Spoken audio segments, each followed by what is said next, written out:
పుడుతూ ఉంటారు, మరణిస్తూ ఉంటారు. కానీ కొంతమంది కర్మయోగిలా మిగిలి ఉంటారు. అట్లాంటి ఒక వ్యక్తి డాక్టర్ బాబాసాహెబ్ అంబేద్కర్.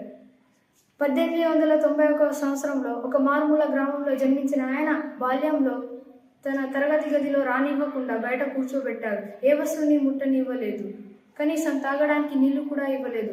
అలా ఆయన జీవితంలో ప్రతి దశలో ఏదో ఒక అవమానం జరుగుతూనే ఉంది. ఎందుకంటే కేవలం ఒక చిన్న కులంలో పుట్టడం వల్లనే, అదే దళిత కులం. ఆయన ఇవేవి తన లక్ష్యానికి ఇవి అడ్డు రాలేవు. ఏ వ్యక్తి అయితే బాల్యంలో పలకా సంచితో బడి నుండి గెంటివేయబడ్డాడో అదే వ్యక్తి కొన్ని సంవత్సరాల తర్వాత ఒక మహాగ్రంథం, అదే భారత రాజ్యాంగంతో పార్లమెంట్లో అడుగుపెట్టాడు. అతనే డాక్టర్ బిఆర్ అంబేద్కర్. ఒక గొప్ప సంఘ సంస్కర్త, ఒక తత్వవేత్త, ఒక ఆర్థికవేత్త, ఇంకా మన దేశపు మొదటి న్యాయశాఖ మంత్రి, ఒక రాజకీయ నాయకుడు, ఒక రచయిత, ఇలా ఎన్నో పాత్రలను పోషించిన ఒక మహనీయుడు. సమాజంలోని అసమానత, అంటరానితనం, వివక్షతను రూపుమార్పి స్వేచ్ఛ, సోదరభావం, ఇంకా జాతీయ సమైక్యత, ఐక్యతను పెంపొందించాలనుకున్న ఒక గొప్ప మహనీయుడు. ఆయన 11 భాషల్లో మాట్లాడగలడు.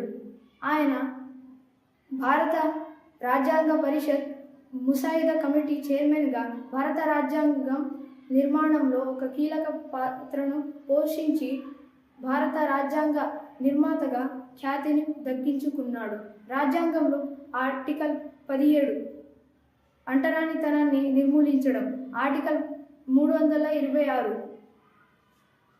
సార్వత్రిక వయోజన ఓటు హక్కును కల్పించడం, ఆర్టికల్ 330 మరియు ఆర్టికల్ 332 రాజకీయాల్లో రిజర్వేషన్ కల్పించడం, ఇలాంటి ఎన్నో కొత్త చట్టాలను వెలుగులోకి తెచ్చిన ఒక మహనీయుడు డాక్టర్ బాబాసాహెబ్ అంబేద్కర్. ఇంకా మూక్ నాయక్ 1920 సంవత్సరం జనవరి 31న మూక్ నాయక్ పత్రికను తను స్థాపించాడు. మూక్ నాయక్ అనగా నిమ్న కులాల నాయకుడు.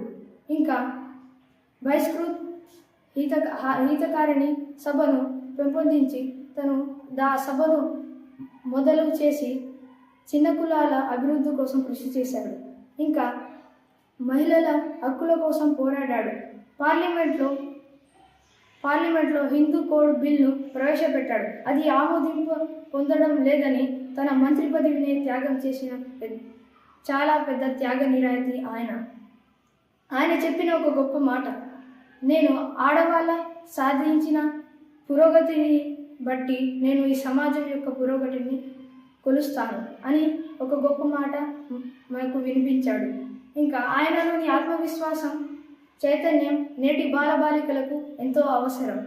ఆత్మగౌరవానికి ఎనలేని ప్రాధాన్యం ఇచ్చిన డాక్టర్ బిఆర్ అంబేద్కర్ గంభీరత, ఇంకా ధైర్య, ఇంకా సున్నితత్వ గలవాడు మన డాక్టర్ బిఆర్ అంబేద్కర్. జై భీమ్.